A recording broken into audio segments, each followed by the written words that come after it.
All right, welcome, welcome, welcome. We are back to another episode of Eloquent Experts. This is a live podcast series that we do with amazing experts that we identify in the community. We have talked to Maggie multiple times on this channel, and of course, we had to invite her back because all of her wisdom and her expert advice is really, really great. So today I'm going to start off with having Maggie introduce herself, tell us about her business, a little bit about her journey, and then we're going to jump into some great questions. Great. Thank you, Brianna, for having me back again. I always love to come onto your platform and, share whatever I can share to help. My name is Maggie Perotin. I'm based in Toronto, in Canada. I'm an international business and leadership coach, owner of Stairway to Leadership. I work with business owners in Canada, US, sometimes even in Europe, helping them grow and scale their businesses in a way that it's not hassly, that it's not overwhelmed, where they can enjoy life, but also we do it or we set up their businesses in a way that they could potentially sell it, right? So we create like sellable assets that down the line, if they want to, they can sell it or pass it on to whomever they want. Awesome, awesome. So today we're going to specifically talk about leading behind beyond yourself, empowering teams, and scaling services, business, scaling your service without the burnout, which is really, really big, Yeah. especially because there's just so many different things that go on in business. So I thought this would be a great time, especially Mhm. because we're going to be going into we're in the quarter, just making sure that everything is aligned. So you work with a lot of service-based entrepreneurs Yeah. who are doing everything themselves, right? So what's the first kind of mindset shift that they kind of need to make Mhm. sure that they're ready to scale?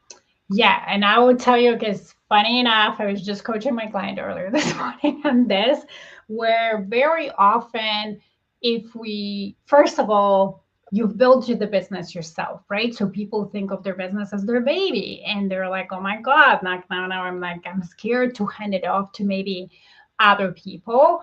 Or if you've never really led other people, it's hard to trust strangers, which is normal, right? So the mindset shift that people have, first of all, nobody can do everything I do as well as I do it, right? So that's like the first one. Or there are no good people out there because I heard all those stories where people are not reliable or it's hard to find people in my industry or whatever the case might be, right?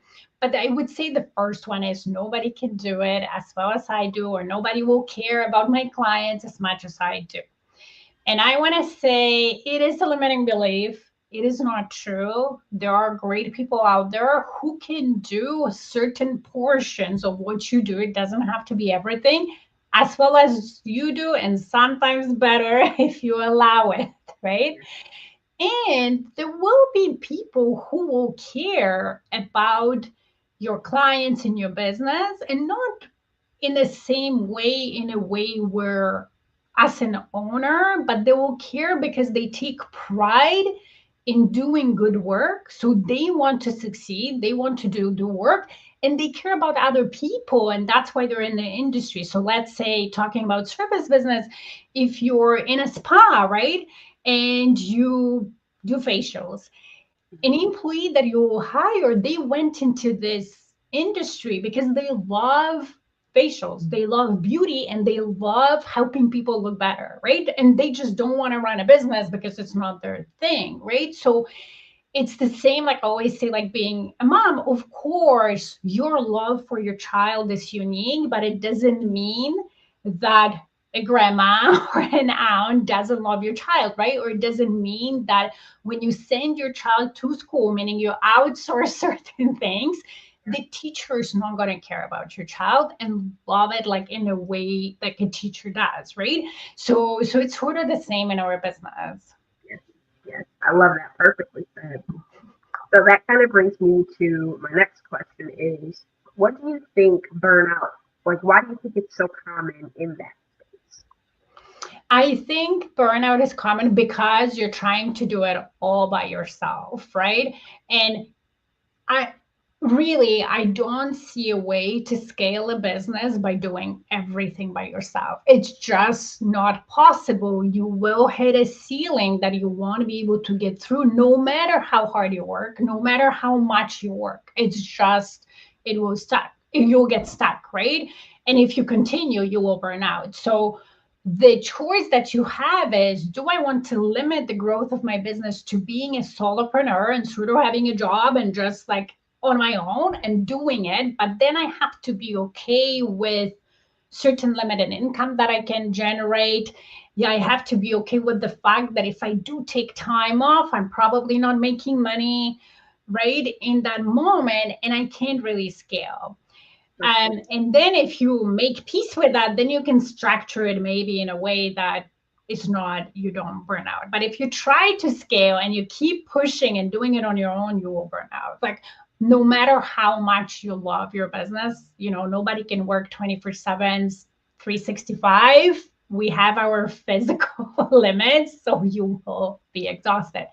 Another way that you could potentially burn out is if you, let's say, don't know how to set up the systems in your business. You don't know and you don't take steps to learn how to hire the right people and how to set up processes and so on. And then when you make mistakes in hiring and not setting up the systems and so on, that actually creates more work for you as an owner, because now you're dealing with challenges with the wrong people in the wrong positions, maybe more customer um, complaints, worse service, and that just adds to your work, and then the frustration, and then that also creates burnout, right? But what I want to say is that doesn't have to be that way. It can be way better, way easier.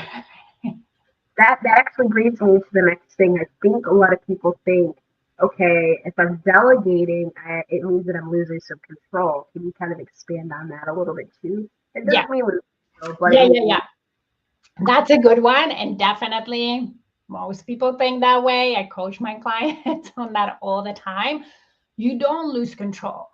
And because sometimes when we think that's a limited belief, meaning that if I delegate, I don't see what's happening and I will completely like forget about it, right? No, that's not good leadership. Delegating doesn't mean, I always say trust, but check. As a CEO of your business, as a leader of your business, it's your job to know what's going on and check on a regular basis. Now, not micromanaging, standing behind your employees back and like checking every step they do, right? But through, again, processes, system, regular operational meetings, performance meetings, and so on, you are in control of how the work progresses. And you can steer it by being a leader, coaching your people, retraining, and empowering. So you don't lose control, you just don't do the work. It's like thinking about you're a pilot and on the plane and you're turning on the autopilot. You're not losing control of the plane. You're still at the steer wheel. You're still looking at the thing to make sure you take reins or you redirect and so on if you need, but you are not piloting in that moment. yeah, perfectly said. Perfectly said. I love that. So I kind of want to shift gears now and go into a little bit about leading without burnout a little bit more. So Mhm. one thing that I love about the work that you do is you put an emphasis on simplicity and Yeah. not just productivity. So can we talk a little bit about simplifying systems? Simplifying, can you say that fast? Simplifying your systems are actually, how does that support leadership by simplifying those systems? Yeah, simplifying those systems.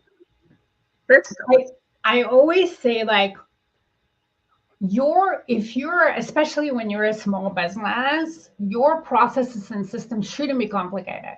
An 8-year-old should be able to understand what you do, how you do it, and so on, even if they might not be able to implement it, right? But the whenever things are complex, they're much harder to follow, they're much harder to remember, and there is more room for mistakes, whether it's you or your team members, right? So any process you ever set up has to start simple. It doesn't mean it will always stay. As your business grows and get more complex, then you can, but when you simplify, you can also create certain standards, right? You cannot scale if everything is custom. It's impossible, right? If you're reimagining every single step of the way for every single client, that's not scalable. And if you have a luxury brand that does it and you charge high prices, that could be your business model. That's fine. But if I want to scale, I have to start systemizing and standardizing certain things, like at least 80% of what I do. Otherwise, I cannot scale, because even to automate things, there have to be standard. Like AI or the computers or this, technology cannot be programmed differently for every single situation that can happen with your clients and so on. Right. So I guess the question you want to ask yourself is, if things have started being too complicated or too cumbersome to do, you want to go back to basics and said, okay, if let's say it's some kind of process to serve your customer, right? If I wanted to serve most of my customers in one standard way, in a way that they get results that what I want at the level that I want, what are the simplest steps I would take to do it, right? And then write it out, and then compare it to what you're doing, eliminate what's not needed, and so on, right? So the simpler it is, the easier it is to train people, the less mistakes they do, the more you can scale, and then you can also automate those things. Perfect. And you summed that up nicely, because my next question is, maybe someone's new and they're ready to take those steps. So what are some practical steps they can take if they're just starting to build a team or they want to bring on support? So if they're starting, let's say you're a solopreneur, and if you're just starting and you're wondering, okay, who do I hire? I know I need help, but I'm not sure. Should I hire an admin assistant? Should I hire this, and so on? I would say write up everything you do, right? Like list the things you do, and think about a couple of things. One, what are the things that only right now I can do that actually create? So what are 20% of the things that create 80% of the results, bring 80% of the clients and the revenue in my business, that I believe only I can do, and I'm also great at it, I enjoy it, and when I do it, like, things happen. Okay, then what are the things that are not those things, that take a bunch of time and I hate them and I drag them and so on? Okay, those might be the things that you will outsource first. So I always say, like, my example is bookkeeping. Like, oh my God, bookkeeping for me. Can I do it? Yes. I hate it. It takes me forever. I procrastinate and so on. And it's not directly related to me generating revenue for my business, right? It's not clients coaching. It's not whatever. That was one of the first things that I outsourced, right? For you, it might be something different. It might be admin support, or it might be, it might be you're realizing that you're great at building relationships and sales, and you don't maybe want to deliver your service as much anymore, right? Or not, or to scale, you need somebody who actually will help you deliver service, because you're running a spa, or you're a hairstylist and you need another hairstylist because you have so much clients, right? So it could be very different, but think about that. Like, what do I need right now to outsource to keep my business growing? And then once you know what that is, what kind of responsibilities you would need to outsource, then you can decide, okay, what is the role that I'm hiring for? Is it another service provider? Is it an admin support? Is it bookkeeper? Right? And that is different for every client of mine, or for different industries, because it's just really depends. That's really kind of sets the tone too for, if we can explain a little bit, so people understand what's the difference between managing tasks and then really leading people on the team. Okay. So managing tasks, especially the ones that you do, is you're leading yourself, right? You're like leading and making sure that whatever you decided, you do. And then there might be some, prioritization in there, some team, some time management, using technology. Mhm. But you have 100% control over yourself, right? So if I'm managing my task, it's really up to me managing my focus and so on.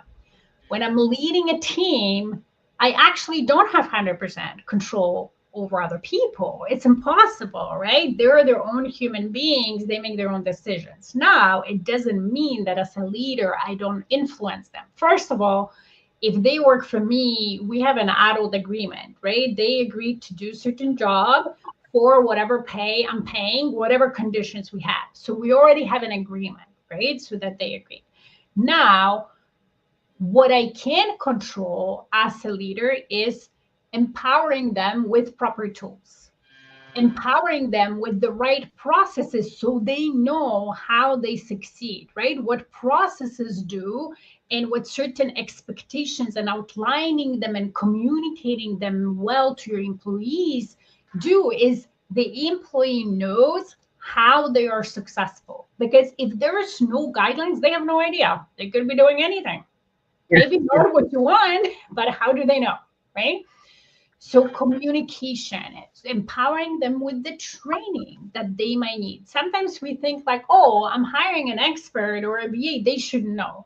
Yes, they know how to do certain individual tasks, but they don't know your business. They right. don't know what's your brand and how you operate, whether you want certain things certain way, or your philosophy behind building relationships with clients. There's certain things, even if you hire an expert employee, you have to train them on, right? So empowering them with that information training so they can succeed. So ultimately, as leaders, we don't control 100% of the people, but what we do more, we empower them to be successful in the jobs we hire them to do, I and not doing it for them. That doesn't mean doing it for them. exactly. It's like then you're just doing it, and then now you're paying someone else to. Yeah, like don't hire, right? If you want to do it for them, just don't hire. So that you have to work on that. As a Yeah, leader, you have to grow you this way where you are willing to teach and coach your employees, right? And not just do things for them or fix things for them, because you will never, you would teach them helplessness. You would teach them like, what's the point of trying? My boss is going to do it anyways, right? What's the point of me being innovative and trying to get better and coming up with new ideas when my boss is going to do it anyways, right? So you want to create a culture where people take responsibility for their actions, they're willing to learn, they're willing to improve, and they're also willing to contribute not only with the task that you gave them, but with their own ideas, their own creativity, because that can help you scale your business even faster when you have more brains working in the same direction. exactly, exactly. So, something that I notice also when you're scaling a service-based business, we know that trust is everything, like you just said, right? Especially in your team, in your systems, in your leadership. So, what has helped your clients or even yourself build that trust? Build the trust, you mean, of the team members. Yeah, what what I find builds trust, definitely honoring your commitments, right? So paying them on time, number one. And I'm saying that because I used to have bosses who didn't.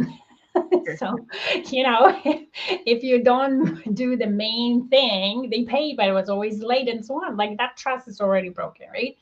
But then developing, getting to know your team members, even if they're contractors, right? They don't have to be like your full-time employees and so on. If you hire contractors, getting to know them past just the employee level and as a human being. So developing a connection and relationships where the people see like they care about me. I'm not just an employee or just hands or just brain or just a number for them, right? They actually care. It doesn't mean you're like family. It doesn't mean you have to be best friends, but it means that at the human level you care, right?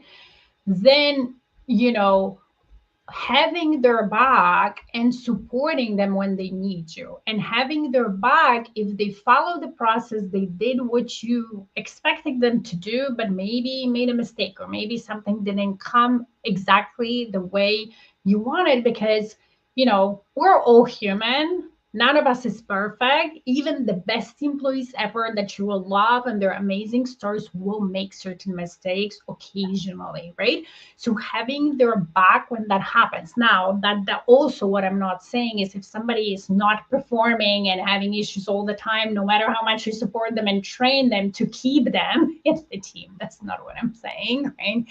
So we don't want to go into extremes. But with your good employees, if they made a judgment mistake or something, like just coaching them through it, not belittling them, right? How you approach also coaching and addressing certain challenges builds the trust, right? Because if you have people who are scared to make mistakes, who are scared to make a move because my boss or my leader will freak out on me every single time, that doesn't build trust either. I agree. I've worked in spaces where it's kind of like eggshells, and then you're not going to produce the best work Yeah. because you're just Yeah. having eggshells. What's going to happen? Or there's no workflow or things of that nature. Yeah. You want to almost think about it. It's like, if the way I am a boss to somebody, would I want a boss like that? Exactly. And if the answer is no, then you have some work to do. You kind of Would go, it work for somebody like me? Right? yeah, yeah. So before we wrap up, I'd love for you to share just like one leadership shift that you wish maybe every service-based business owner could make maybe this year, something that they should make sure that they are doing, or yeah, that they're doing in their business this I would say, and especially that's maybe for the beginners, more experienced people, if they've developed leaderships, because maybe they've done this shift. But I would say, have faith in people. There are so many people out there from different generations. I've seen it all, because sometimes we think like, oh, the youngest generations, they don't work hard and they blah, blah, blah, and all those things. And it's not true. Yes, there's people who don't work hard, and there's amazing people in all generations that want to work hard, want to do a good job. They take pride in working well. And at the same time, they're human, right? So like we also need to, and so have trust in people that when you are a skilled leader and focus on what you can control, meaning developing some good skills like hiring and coaching and leading people, you'll attract some amazing people that will really help your company to go to the levels you will never ever get to alone. That's what year. I love it. I love it. Thank you so much, Maggie, for joining us again. This conversation is definitely full of tons of gems, as always. And I know that there's many of our listeners that definitely need to hear this. So before we go today, where can people stay connected with you? And is there anything that you have going on that we should know about? Yeah, so where you can stay connected with me, Instagram, I'm there. So follow me, and I post regularly different things. Or I'm also on LinkedIn, so if you want to connect with me there.